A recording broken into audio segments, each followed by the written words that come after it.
Alright, so this is going to be something a little bit new that I'm doing on the side. This is just kind of like a tester for my YouTube channel. So, and this is, like I said, this is just something that I'm doing like, on the side until I can do more kind of like bigger and better things, like podcast wise, until I get more deeply into that. So, I know it's going to be a dark screen, and that's okay until I can fix it and kind of like add more stuff into it. I'm wondering if I could add, let me see.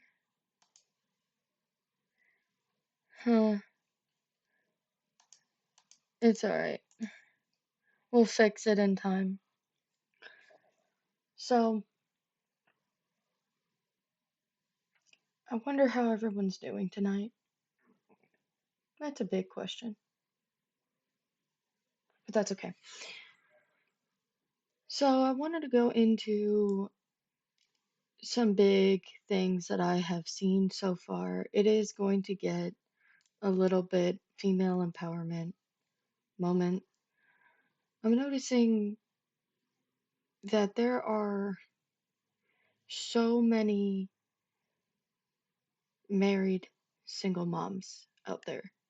And I'm not saying I'm in that situation, but I do know a few people that have been. And it's actually quite crazy that I have seen this kind of behavior in a marriage, especially when you're making a vow to someone.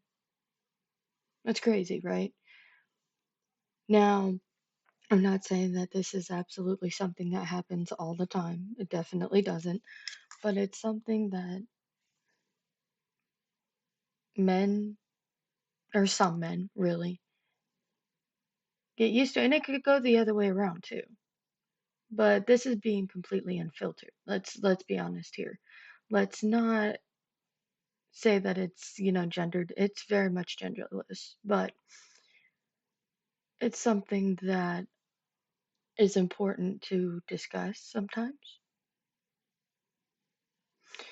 Now, another thing that has been heavy on my noggin is the fact that a lot of people think autism is something that you can look like when really it's not. It's something that you just so happen to have. It's a neurodivergent problem. And let's highlight that for a second because I am neurodivergent myself. My child's neurodivergent and so is my husband. Like we all have our own little quirks and ticks of stimulating and things like that, but a lot of people think that autism is a look. Like what does autism look like? Like what do you think autism looks like? Like it's not something that can be seen, especially when it's like when it comes to like clothes. Like you can't see autism. You can't see it. It's not something you can physically see. So when people say the phrase, "Oh, you don't look autistic," it's like, well, what does autistic look like to you? Like why do you feel that it has a look? I honestly, it boggles my mind to think that people think that it has a look. Another thing that boggles my mind is just the audacity some people have telling people like me who have learned to mask at a young age, oh, well, you don't look a certain type of way. You don't look this way. Well, how would you know? Have you walked a day in my shoes? No, of course not, because they wouldn't know you. And nobody knows you better than you. And that's the craziest thing that I feel that the world has right now is people talking on other people like they know them. Now, again, this is just me rambling. There's just rambling thoughts that have been in my mind. Like, feel free to comment and like tell me things that you want me to go over because I don't mind. it just, honestly, another thing that's on my mind that I've noticed is when a woman is intelligent, and I mean deeply intelligent, a lot of people are intimidated by the intelligence and try to use it as a weapon. Like, why would you weaponize intelligence?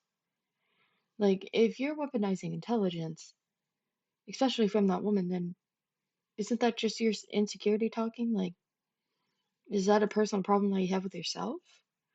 Or is it something that you are, you know, do you have an issue with it? Like, what, these are all things that come to mind. Like, especially, like, these are just my nighttime thoughts. Like, don't get me wrong, I could talk about anything, but the one thing that comes to mind the most is when people insult intelligence.